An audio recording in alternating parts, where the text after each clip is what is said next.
বার্সেলোনার কাছে 5 গোলে হারার পর রিয়াল মাদ্রিদ একটু মানে অস্বস্তিতে ছিল, খুবই অস্বস্তিতে, একটা বিশাল পেইনফুল একটা অবস্থায় ছিল। 5 গোল, সেখানে অনেক অনেক ঘটনা ঘটে গেছে, অনেক অনেক ইনসিডেন্ট ঘটে গেছে।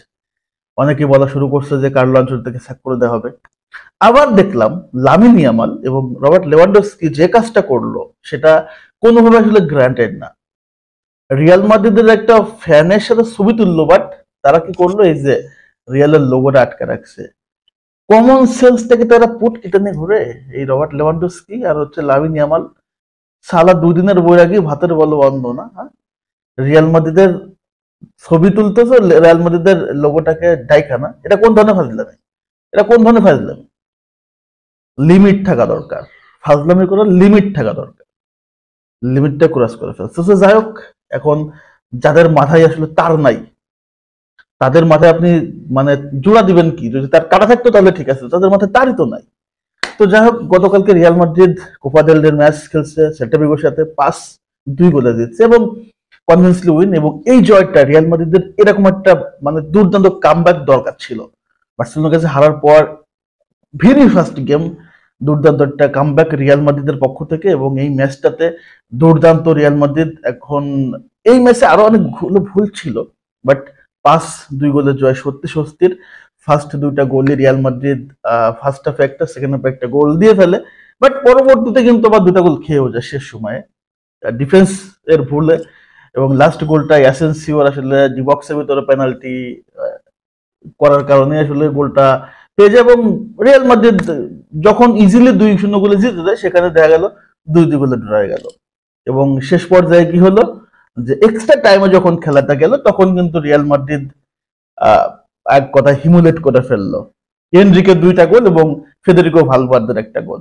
এই যে ম্যাচটাতে রিয়াল মাদ্রিদ, এই ম্যাচটাতে খুব যে ভালো কন্ট্রোল করছে এটা আমি বলবো না, তবে রিয়াল মাদ্রিদ যে আক্রমণগুলো করছে, এই আক্রমণগুলো থেকে রিয়াল মাদ্রিদ কমপক্ষে আরো 2 থেকে 3টা গোল দিতে পারতো।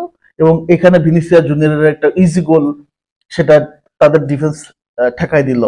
কিলিয়ান এমবাপ্পের একটা সুযোগ ছিল এবং চুয়ামেনির একটা দুর্দান্ত শট মেবি 16 মিনিটেই ঠেকাই দিছে। তো এই ম্যাচটাতে কার্লো আনচেলত্তি ভিন্ন স্ট্র্যাটেজিকে খেলে নাই, 4-3-3 ফরমেশনে খেলছে।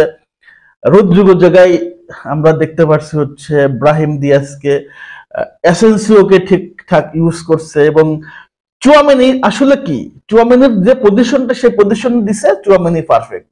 চুয়ামেনি পজিশনটা হচ্ছে আপনার মিডফিল্ডে, ঠিক আছে, ডিফেন্সিভ মিডে। তাকে ডিফেন্সিভ মিডে খেলেন, সে সেখানে ভালো খেলবে। তাকে নিয়ে যখন আপনি মেকশিপে সেন্টার ব্যাকে দিবেন তখন সে আসলে পারবে না, এবং সেটা প্রমাণ গতকালকের ম্যাচে সে কিন্তু দুর্দান্ত, এক কথাই মানে ছেড়ে ফেলছে। কিন্তু তাকে যখন পজিশনটা চেঞ্জ করেন তখন সে কিন্তু আসলে এলোমেলো করে ফেলে। এটা হচ্ছে চুয়ামেনির একটা প্রবলেম। তবে রাহুল আসানসিওর ভিতরে ওই জিতটা, আমি তাকে 2 থেকে 3টা হচ্ছে ক্লিয়ারেন্স করতে দেখছি, বাট 3টা ক্লিয়ারেন্স ছিল হচ্ছে অনেকটা রামোসের কোয়ালিটির। কি অ্যাগ্রেশন, মানে এই অ্যাগ্রেশনটা হচ্ছে সবচেয়ে ইম্পর্টেন্ট একটা ডিফেন্স ব্যাকের জন্য। আপনি ডিফেন্সের প্লেয়ার, আপনি ব্যাক, আপনার একটা ভাই অ্যাগ্রেশনই থাকবে আলাদা, এবং সেটা কিন্তু রাহুল হাসানসের মতো মানে ওয়েট থাকবে, সেটা কিন্তু তার ভিতরে আছে। এবং এই ম্যাচটাতে আসলে ভিনিসিয়াস জুনিয়র গোল করছে, কিলিয়ান এমবাপ্পে রেগুলার গোল করতেছে, কিলিয়ান এমবাপ্পে ভালো ফর্মে চলে আসছে, এবং কিলিয়ান এমবাপ্পে ফর্মে আসা মানে রিয়াল মাদ্রিদের জন্য স্বস্তি। এবং আরো একটা ব্যাপার, সেটা হচ্ছে এনরিক। এনরিকের গোল করাটা খুব ইম্পর্টেন্ট ছিল, 2টা গোল করছে এবং 2টা গোলই সুন্দর ছিল। তার হ্যাটট্রিক হতে পারতো, হ্যাটট্রিক হতে পারতো, কিন্তু হ্যাটট্রিকটা হয় না। 2টা গোল করছে এবং 2টা ক্লিনিক্যাল ফিনিশ ছিল। তার আরো আসলে ফিনিশিং এ আরো তার ক্লিয়ার হইতে হবে, আরো ভালো দুর্দান্ত ফিনিশার হইতে হবে। ফার্স্ট গোলটা ছিল দুর্দান্ত ফিনিশ, দূর থেকে গোল হয়েছে। এবং সেকেন্ড গোলটা বিশেষ করে এমন একটা গোল কিন্তু আপনারা দেখছেন ক্রিস্টিয়ানো রোনালদোর কোনো না কোনো সময়ে, যে এমন একটা জায়গায় পেছনে গোলকিপার সামনে প্লেয়ার, সে বলটা এমন জায়গায় সেখানে শট করার কোনো সুযোগ নাই, পিছন পা দিয়ে গোড়াল দিয়ে ধাক্কা মারতে, এবং সেটাই করছে ইনস্ট্যান্ট উপস্থিত বুদ্ধি, এই যে কমন সেন্সটা কাজে লাগাতে, এবং সেখান থেকে গোল। এই কমন সেন্সটা খুব ইম্পর্টেন্ট। এনরিক আমার মনে হচ্ছে একটু ম্যাচুর হচ্ছে, তা না হলে এই যে কমন সেন্সটা তার মাঝে দেখি এলোমেলো করে ফেলে, মাঠের ভিতরে লাফালাফি করে বেশি। সো এই যে টাইম টু টাইম যে টাইম ম্যানেজমেন্টটা শিখে ফেলছে। সো এটা দুর্দান্ত লাগছে আমার কাছে আসলে এনরিকের। আর এবং ফেদেরিকো ভালভার্দের আইকনিক একটা শট, সবকিছু মিলে রিয়াল মাদ্রিদ প্যাকেজ ফুটবল খেলছে এবং দুর্দান্ত লেভেলে গোল করছে। তবে রিয়াল মাদ্রিদের ডিফেন্স লাইনে একটু সমস্যা এখনো বিদ্যমান। 2টা আসলে ফুল ব্যাক চলে আসলে রিয়ালের এই প্রবলেমটা আসলে থাকবে না। গতকালকে ম্যাচ নিয়ে আপনাদের মতামত থেকে এবং লামিন ইয়ামাল এবং রবার্ট লেভানডস্কি যে কাজটা করতো সেটা আসলে কতটা ঘৃণিত অবশ্যই কমেন্টস করে জানাবেন। সকলকে ধন্যবাদ। আল্লাহ হাফেজ।